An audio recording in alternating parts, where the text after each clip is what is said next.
बिस्मिल्लाहिर्रहमानिर्रहीम। हमारे लोग चैनल के तमाम नाजरीन को खुश आमदीद।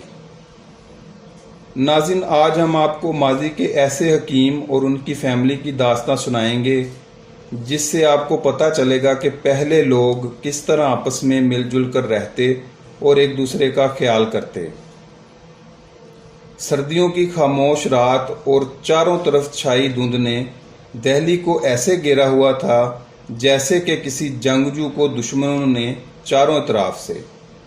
शहर से थोड़ी दूरी पर इसरार और इब्रार लालटेन की रोशनी में तालीम की शम्मा से रोशनाई हासिल कर रहे थे।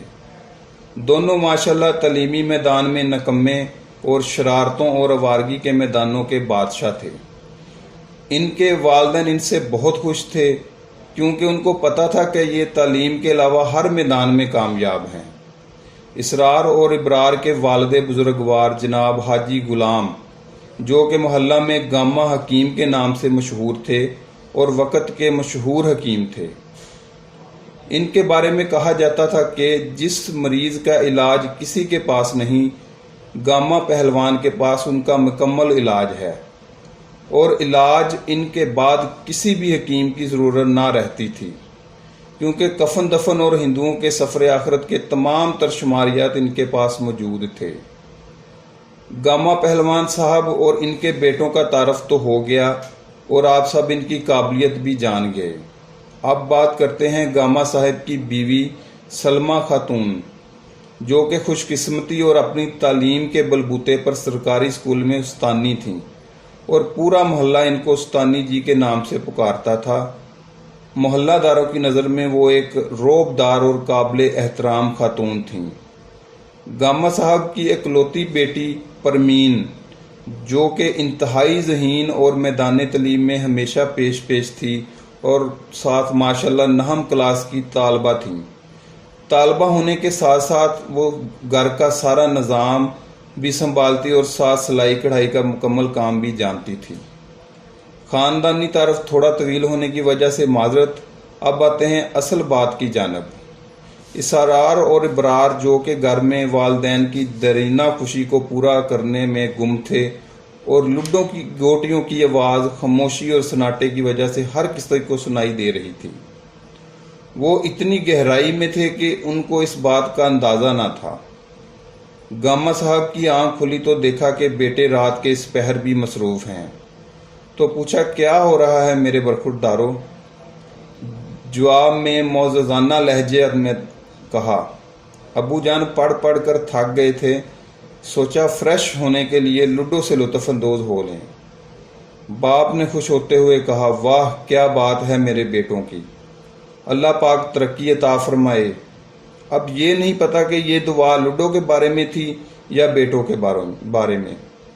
गामा पहलवान, जो कि चाय और पान के बहुत शौकीन थे, चाय के बाद पान खाना फ़र्ज़ लाजिम समझते थे, बोले, अरे ओ सलमा खातून, सो रही हो?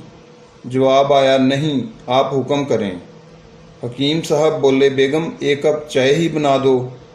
बेटों को मेहनत करते हुए देखकर खुशी हुई और साथ ही साथ दिल नादा चाय की एक प्याली के लिए बेचैन होने लगा। मुझे एक कप चाय बना दो। जवाब आया, जी क्यों नहीं। चाय बन गई और गामा साहब ने चाय की प्याली को ऐसे ख़त्म किया जैसे गरीब के घर से राशन। चाय पीने के बाद हकीम साहब का दिल पान के लिए बेचैन होने लगा और दोनों बरखुरदारों की तरफ देखा। बड़े बेटे इसरार की तरफ देखकर बोले, अरे इसरार मियाँ, एक काम ही कर दो, नुक्कर वाले पनवाड़ी की दुकान से एक पान ही ला दो, दिल मचला रहा है पान चबाने को। साथ ही इब्रार बोला, अबू जान मूंगफली भी। बाद में बेटी की तरफ से भी फरमाइश आई कि मूंगफली गर्मा गर्म हो। अब रात के वक़्त इस घर में दिन का समा सा महसूस होने लगा। इसरार, जो कि इंतहाई बाअदब और ताबेदार था, बोला, अब्बू आपका हुक्म सर आँखों पर आप खुद क्यों नहीं चले जाते? आपकी कौन सा एक टांग कटी हुई है जो कि जा नहीं सकते? बेटे का ये जवाब सुनकर गामा साहब आग बगोला हो गए माँ ने बेटों का साथ ही देना होता है, इसलिए वो भी साथ बोली, अरे हकीम साहब क्या बात कर रहे हैं, इस वक्त बच्चों को बाहर जाने का कहना कौन सी अक्लमंदी है। बस इतनी सी बात थी कि आसपास के लोग भी हकीम साहब और इनकी फैमिली की आवाज़ें सुनकर जाग गए और लोगों को मज़ाह से भरपूर लड़ाई सुनने को मिली। लड़ाई जारी थी कि अचानक धड़म से एक आवाज़ आई, ठा। यकदम हर तरफ खामोशी छा गई। हकीम साहब के छोटे बरखुरदार इब्रार बोले, हमारे घर में चोर आ गया है, चोर चोर चोर। साथ ही मोहल्लादार भी खुद को डंडों और जो कुछ भी हाथ लगा इनसे लेस होकर बाहर आ गए और हर तरफ से चोर चोर की आवाज़ें आना शुरू हो गई। चोर का नाम सुनते ही जो इक्का दुक्का दुकानें खुली थी फौरी तौर पर बंद हो गई और वो सब भी चोर पकड़ने की तलाश में निकल पड़े। आधी रात से ज़्यादा का वक्त गुजर गया लेकिन चोर का कोई अता पता ना चला। सब गली में ऐसे इकट्ठे थे जैसे कि कोई जलसा हो।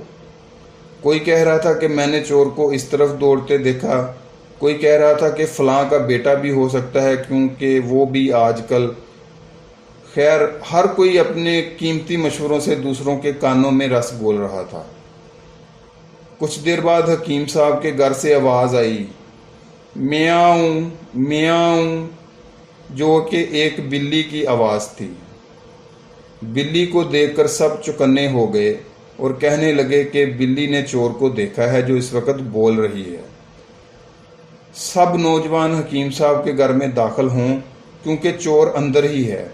ये सुनते ही हकीम साहब और इनकी फैमिली के होश मुकम्मल तौर पर उड़ गए। एक समझदार और बहादुर नौजवान हिम्मत करके गामा साहब के मकान की छत पर चढ़ा और देखा कि छत की नुक्कड़ पर जो मिट्टी की खाली हांडी पड़ी थी वो नीचे गिरकर टूटी हुई है। इस नौजवान ने फखराना अंदाज में बाहर आकर बताया कि लोगों, डरने की कोई बात नहीं, ये जो बिल्ली बाहर आई है उछलती कूदती छत पर पड़ी हांडी से टकराई। हांडी के गिरने और टूटने की वजह से ये ज़ोरदार आवाज़ आई। सब ने नौजवान को दाद दी और नौजवान को मोहल्ले के सरकोब के अहम ओहदे से नवाज दिया। नाज़रीन, ये थी दिल्ली की बिल्ली की दास्तां और गामा साहब और इनके ख़ानदान की हाजिर दिमागी और अक्लमंदी की कहानी। उम्मीद है आपको आज की वीडियो पसंद आई होगी। इसके साथ अपने होस्ट काज़म रज़ा को इजाज़त दें। अगर वीडियो पसंद आई हो तो लाइक, शेयर और सब्सक्राइब ज़रूर करें ताकि आपको मज़ीद हमारी वीडियोज़ मिलती रहें। शुक्रिया। अल्लाह हाफिज़। अस्सलाम वालेकुम।